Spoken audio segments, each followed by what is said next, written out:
Жол кыймылынын коопсуздугун камсыздоо башкы башкармалыгынын маалыматына карасак, ар жума сайын мас абалында унаа башкаргандардын саны өсүүдө. Не болдум ага айтсаңыз? Мен эчтекени нарушать этип качып кармалган жокмун. Кетип барсам тосту.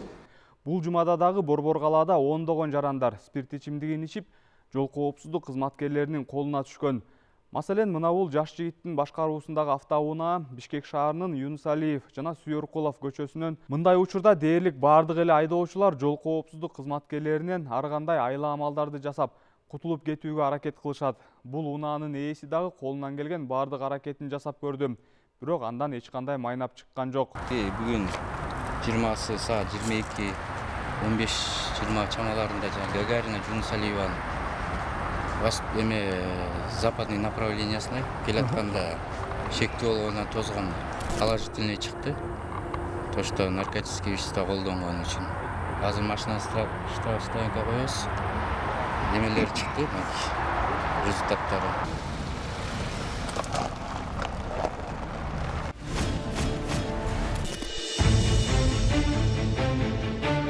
Айрым айдоочулар ичип алып гана рульга отурбастан спирт ичимдиги менен кошо баңгизат колдонгондору да бар.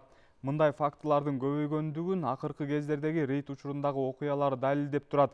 Маселен, мына бул Honda Fit үлгүсүндөгү автоунаа шектүү катары Борбор калаанын көчөлөрүнүн биринен токтотулган. Кайгуул милициясынын кызматкерлери текшерүүгө алган учурда айдоочу спирт ичимдигин ичип, аны менен кошо маңзат колдонгон экен. Муну унаа ээси өзү дагы мойнуна алып айтып берди. Бирок кандай гана болбосун, кармалган адам расмий текшерүүдөн өтүшү керек. Андыктан айдоочу республикалык наркология борборуна алынып келинип, мас абалында деген корутунду чыккан соң өзүнө тиешелүү протокол толтурулуп, унаасы айып короого киргизилди. Өлкө аймагында бир жума ичинде 271 мас айдоочу аныкталды. Бул тууралуу жол кыймылынын коопсуздугун камсыздоо башкы башкармалыгынын маалымат кызматы билдирди. Алдын ала маалымат боюнча 16-июндан 22-сине чейин 21758 жол эрежелерин бузуу фактылары аныкталган. Анын ичинен тийиштүү документтери жок транспорт каражаттарын башкаруу 663, мас абалында унаа башкарган 271, терезелерин мыйзамсыз караңгылатып айдаган 105 айдоочу кармалган. Мындан сырткары 646 факты жөө жүргүнчүлөр катышкан жол эреже бузуулар, 3938 транспорт каражаттарынын эксплуатациялоо эрежелерин бузуу, авто ээн баштык 16 жана белгиленген ылдамдыктан ашыруу боюнча 4165 жол эрежесин бузуу фактысы катталды. Жалпы 2288 унаа ар кандай жол эрежелерин бузгандыгы үчүн убактылуу унаа токтотуучу айып короо жайына токтотулган.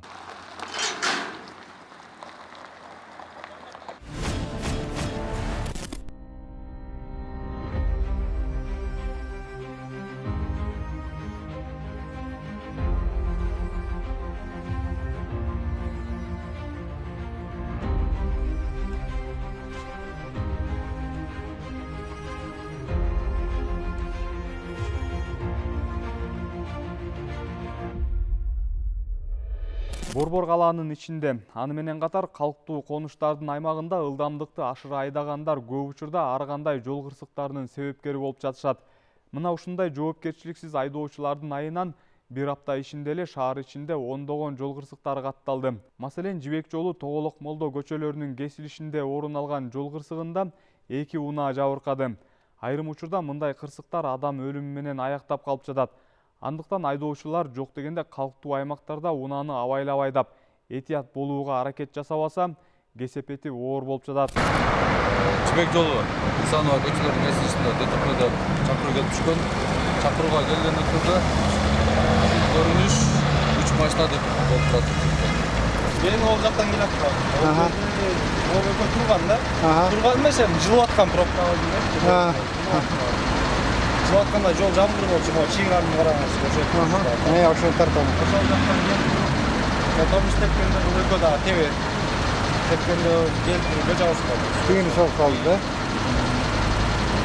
Мен бияктан күнбатышты Ошмазарды өстөгөн. Өзү пробка болчу жайды.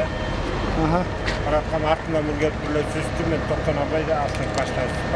Да, я последний.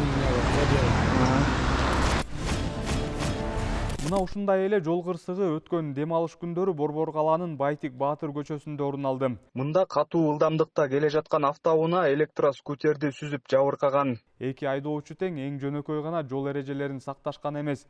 Эми кырсыктын кесепетинен адамдын ден соолугуна зыян келди. Экинчиден эки тарап тең материалдык зыян тартышты. Жол коопсуздук кызматкерлери кырсыктын чоо жайын аныктап, айдоочуларга тиешелүү протоколдорду толтуруп, андан аркы териштирүү иштери үчүн материалдарды атайын органдарга өткөрүп беришти. Бияктан бияка. Скорость канча экен? көчөсүнөн токтогулда солго бурулат. Паспортуң барбы?